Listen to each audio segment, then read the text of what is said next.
Hello friends, BMS first year channel में आपका स्वागत है। आज हम अष्टांग हृदय का इंट्रोडक्शन देखेंगे, जिसमें पहला टॉपिक है टाइप्स ऑफ संहिता, यानी कि संहिता के कितने प्रकार होते हैं। संहिता के पहले तो संहिता का मतलब क्या है, तो संहिता किसे कहते हैं। आयुर्वेद के सभी विषयों का सम्यक रूप से वर्णन जिसमें किया जाता है उसे संहिता कहते हैं। सम्यक रूप से यानी कि प्रॉपर रूप से जिस भी पुस्तक में आयुर्वेद के सभी जो विषय हैं उन सब का एक प्रॉपर रूप से वर्णन किया जाता है उसे संहिता कहते हैं। अब संहिता के टाइप्स, संहिता जो है वो दो तरह की होती है, एक है बृहत्रयी और दूसरी है लघुत्रयी। बृह यानी कि बृह का मतलब क्या होता है, यानी कि बड़ा। जो संहिताएं बड़ी है उसे बृहत्रयी कहा जाता है और जो संहिताएं छोटी है उसे लघुत्रयी कहा जाता है। त्रय यानी कि तीन, बृहत्रयी में भी 3 संहिता इंक्लूडेड है और लघुत्रयी में भी 3 संहिता इंक्लूडेड है। बृहत्रयी में जो 3 संहिता इंक्लूडेड है वो एक है चरक संहिता, दूसरी सुश्रुत संहिता और तीसरी अष्टांग हृदय। चरक संहिता जो है, इसमें से चरक संहिता और अष्टांग हृदय जो है वो दोनों फर्स्ट ईयर में पढ़नी है। जिसमें चरक संहिता है उसके सूत्र स्थान के पहले 12 अध्याय और अष्टांग हृदय के सूत्र स्थान के पहले 15 अध्याय है वो फर्स्ट ईयर में पढ़ने हैं। पहले जो चरक संहिता थी वो सेकंड ईयर में थी और अष्टांग हृदय के 30 चैप्टर जो है वो फर्स्ट ईयर में थे, लेकिन NCISM के नए कोर्स के अनुसार अब चरक संहिता और अष्टांग हृदय दोनों फर्स्ट ईयर में हैं। इसके बाद है लघुत्रयी। अब लघुत्रयी किसे कहा जाता है कि जिसमें सिर्फ एक ही सब्जेक्ट का वर्णन दिया गया हो उसे लघुत्रयी कहा जाता है। इसमें भी 3 संहिताएँ इंक्लूडेड है, एक है सारंधर संहिता, दूसरी माधव निदान और तीसरी है भाव प्रकाश। इसके बाद है कि पहले जो अष्टांग हृदय है उसका नाम अष्टांग हृदय था। अब जब NCISM का नया कोर्स आया है उसमें इसका नाम बदल दिया गया है। इसका नाम दिया है मौलिक सिद्धांत एवं अष्टांग हृदय। अब मौलिक सिद्धांत का मतलब क्या होता है। मौलिक यानी कि फंडामेंटल यानी कि बेसिक और सिद्धांत यानी कि प्रिंसिपल। ऐसा सब्जेक्ट जिसमें आयुर्वेद के बेसिक प्रिंसिपल दिए गए हैं उसे अष्टांग हृदय कहते हैं। अब अगर आपको आयुर्वेद पढ़ना हो तो आपको बेसिक सिद्धांत पता होने चाहिए, इसीलिए सबसे पहले अष्टांग हृदय फर्स्ट ईयर में पढ़ना ज़रूरी है।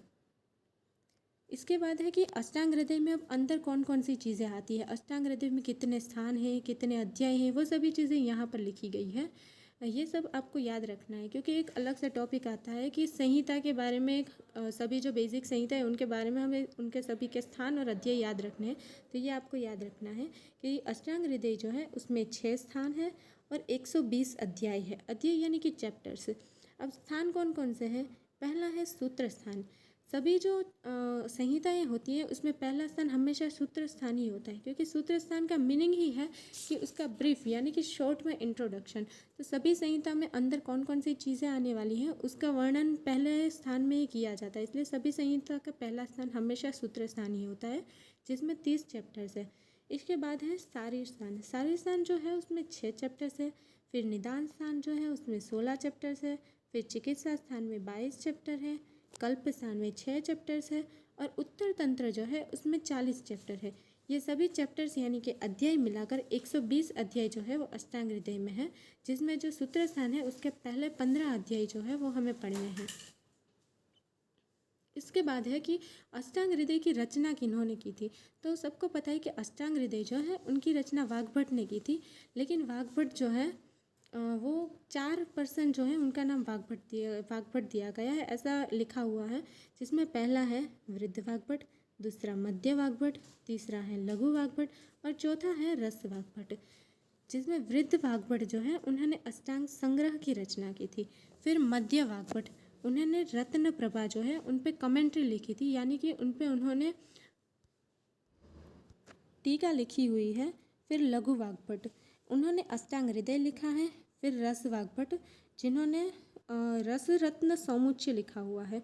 इसमें से वृद्ध वाग्भट और लघु वाग्भट आपको याद रखना है। अगर आपको पूछे कि अष्टांग संग्रह की रचना किसने की थी तो आपको वृद्ध वाग्भट लिखना है, और अगर ऐसा पूछे कि अष्टांग हृदय की रचना किसने की थी तो आपको लघु वाग्भट लिखना है। इसलिए ये दोनों वृद्ध वाग्भट और लघु वाग्भट आपको याद रखने हैं। इसके बाद है वाग्भट का जीनियोलॉजिकल ट्री, यानी कि किस क्रम में वाग्भट के बाद सब आए थे। तो सबसे पहले थे वाग्भट, उनके बाद सिम्हागुप्ता, फिर वृद्ध वाग्भट, फिर वापस सिम्हागुप्ता और फिर लघु वाग्भट। यहाँ पे ये दोनों नाम जो है वो सेम है, लेकिन ये पर्सन दोनों अलग अलग है। यहाँ पे वृद्धवाग्भट के पिता का नाम भी सिम्हागुप्ता है और उनके पुत्र का नाम भी सिम्हागुप्ता है। यहाँ पे लिखा हुआ है कि by seeing the genealogical tree of Vriddhavagbhata it can be observed that the father of Vriddhavagbhata is Simhagupta. यानी कि जो सिम्हागुप्ता है वृद्धवाग्भट है, उनके पिता जो है वो सिम्हागुप्ता है। And the son of Vriddhavagbhata is also Simhagupta. यानी कि जो वृद्धवाग्भट की है उनके सन का नाम भी सिम्हागुप्ता है। Which shows the Indian tradition of naming the forefather name to the grandson. यानी कि जो इनके दादा का नाम है वही अपने पुत्र का नाम दिया हुआ है। दादा और पोते का नाम सेम है। ये इंडियन ट्रेडिशन है जो यहाँ पे दिखाया गया है। आज के लिए बस इतना ही। Thanks for watching.